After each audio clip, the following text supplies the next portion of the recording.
Muy buenas, nosotros somos la mesa 5 y vamos a hablar sobre las diferentes técnicas en el recuento de glóbulos blancos o leucocitos. Extracción sanguínea venosa y arterial. Extracción venosa para obtención de muestra. La extracción de sangre tanto venosa como arterial tiene un mismo objetivo, que es obtener una muestra para su posterior estudio en el diagnóstico de un paciente. El objetivo que se persigue con esta técnica es el de determinar un diagnóstico de la muestra que saquemos. Los materiales. Tubos de vacío adecuados, como los que se utilizan en hemograma, bioquímica, coagulación, velocidad y gases venosos. Palometa. Jeringas de volumen adecuado. Agujas 4. Compresor de goma. Gasas estériles. Guantes no estériles. Antiséptico. Apósito.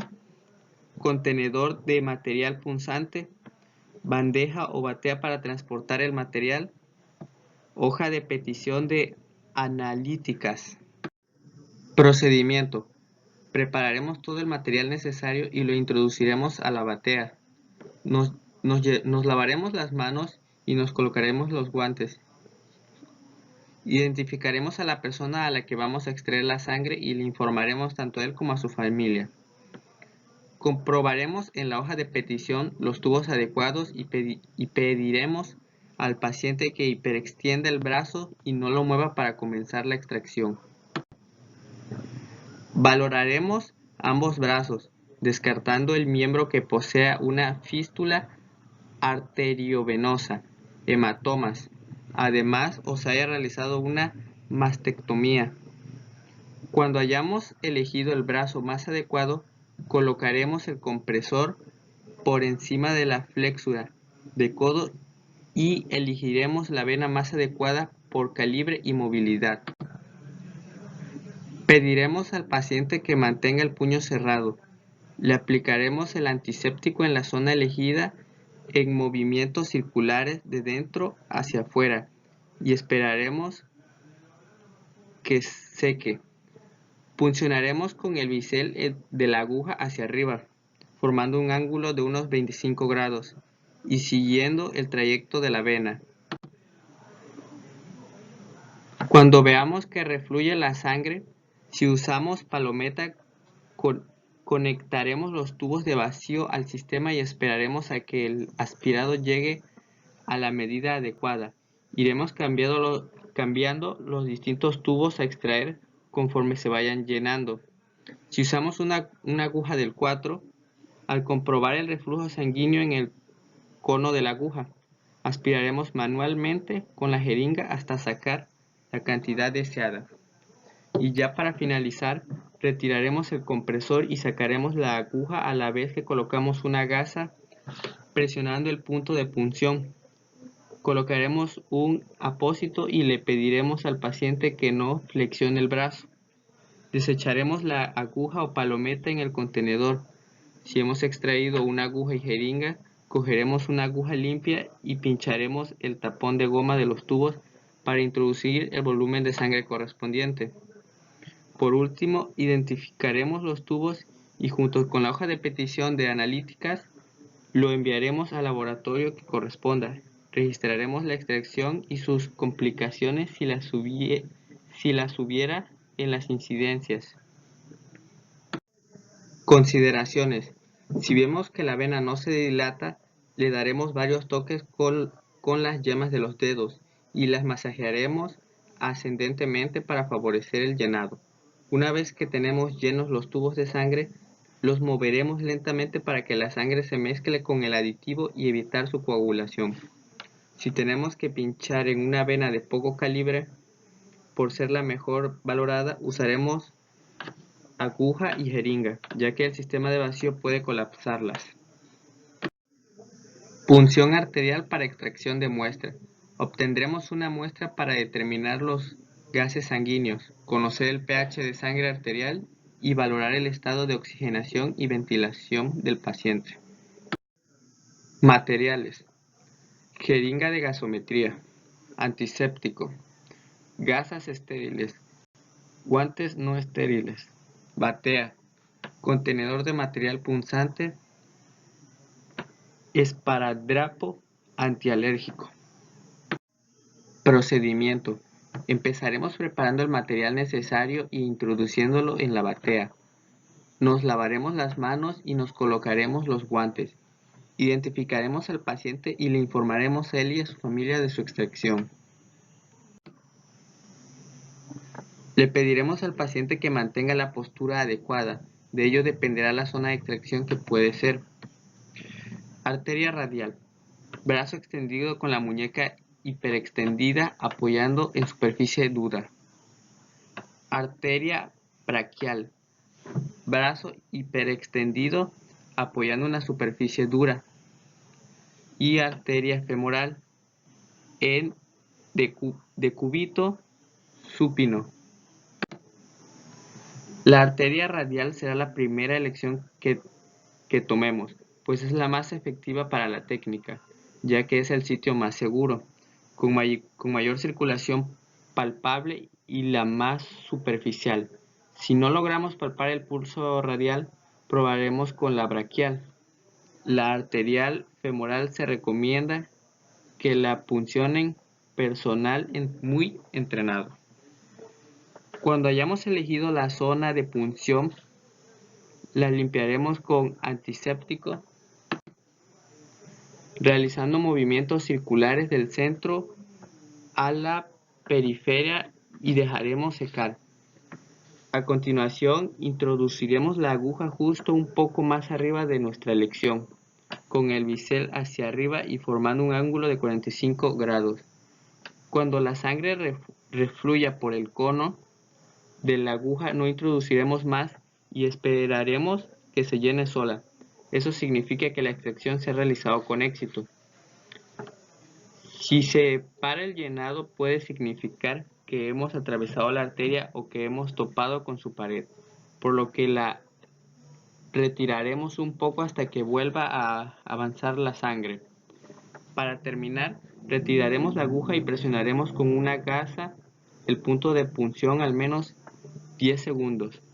Después colocaremos una gasa limpia que sujetaremos con el esparadrapo, manteniendo la presión para evitar el sangrado. Desecharemos la aguja en el contenedor. Pondremos el tapón en la jeringa y la moveremos un poco para evitar que se coagule.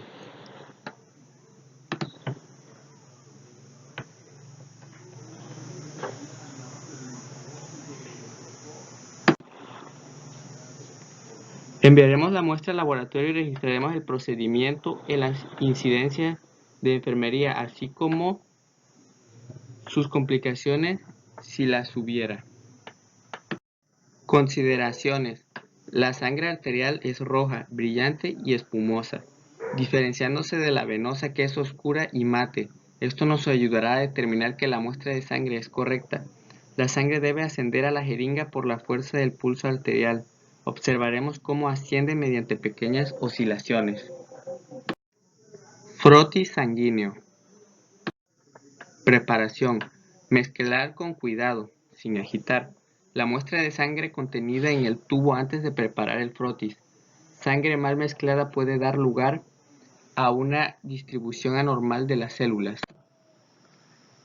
Coloque una pequeña gota de sangre de unos 20 microlitros o 1 a 2 milímetros de diámetro sobre extremo de un portaobjeto limpio. El frotis no debe ser demasiado grueso.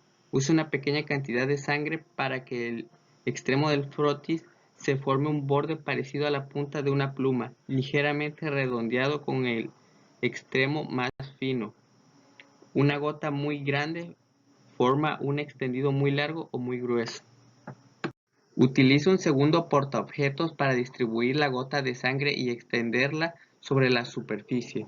Mantenga el segundo portaobjetos en un ángulo de 30 a 45 grados sobre la gota de sangre y mueva un poco hacia atrás hasta tocar la gotita de sangre, dejando que la sangre se extienda a todo el ancho del portaobjetos. A continuación, empuje con rapidez hacia adelante hasta el extremo opuesto para crear el frotis. extendiendo la gotita en forma constante y uniforme para formar una película fina de sangre, bien distribuida, sin agujeros ni surcos. Inmediatamente después de la preparación del frotis de sangre, mover el portaobjetos con la mano hacia uno u otro lado durante varios segundos para secar rápidamente el frotis al aire. Tinción de Wright. Fundamento. La tinción de Wright es una tinción de tipo Romanowski. La acción combinada de estos colorantes produce el efecto Romanowski, que da una coloración púrpura a los núcleos de los leucocitos y a los gránulos neutrofílicos y da color rosa a los eritrocitos. El colorante está compuesto de azul de metileno en un 50 a 75%, que tiñe de azul las partes ácidas de las células, y eosina, tiñe partes alcalinas, disueltos en metanol, que permite la fijación de las células. Tiñe el núcleo de púrpura, dejando el citoplasma ligeramente azulado. Dada la presencia de metanol, no requiere fijación antes de la coloración. En caso de no teñir el mismo día el extendido, fijar para evitar deterioro del frotis. La sangre cambiará de rojo a café claro si se fija con alcohol metílico. Materiales: frotis sanguíneo, puente de tinción, colorante de Wright, solución buffer, pH 7,2, pipeta, cristalizador o vertedero, pipeta Pasteur, tubo de ensayo y cubreobjetos. Procedimiento: se coloca el puente de tinción en el cristalizador o en un vertedero con el frotis encima. Se cubre del colorante de Wright utilizando una pipeta Pasteur. Esperar un minuto, escurrir y enjuagar con solución buffer. Dejar secar verticalmente. Mezclar en un tubo de ensayo de 0.5 ml de Wright y 0.5 ml de solución buffer. Aplicar en la muestra y dejar actuar de 3 a 5 minutos. Escurrir exceso de colorante y enjuagar con agua destilada. Lavar de nuevo con solución buffer. Escurrir y dejar secar verticalmente de nuevo. Finalmente, colocar cubreobjetos una vez se haya secado. Resultado de la tinción en el frotis. Núcleos de leucocitos con azul púrpura con cromatina y paracromatina diferenciadas. Gránulos de neutrófilos en lila o violeta. Gránulos de eosinófilos en rojo naranja. Gránulos de basófilos púrpura azul oscuro. Citoplasma de linfocitos azul claro. Citoplasma de monocitos ligero azul. Hematies en rosa y plaquetas lila oscuro. Conteo diferencial. Requiere un esquema ilustrado de los 5 tipos de leucocitos distintos. Colocar frotis sanguíneo sobre la platina del microscopio. Enfocar directamente con el objetivo de 100 con inmersión. Contar 100 leucocitos y anotar el número correspondiente de neutrófilos, basófilos, eosinófilos, linfocitos y monocitos para obtener las cifras absolutas. Transformar la cifra porcentual de cada tipo de leucocito tomando como número total al 100. Valores normales de los glóbulos blancos. En la siguiente imagen podrán ver los tipos de glóbulos blancos y dependiendo su valor normal, su normatividad. Recuento diferencial. El recuento diferencial de leucocitos es una parte rutinaria de la biometría hemática que puede ser útil en la valoración de una infección o inflamación.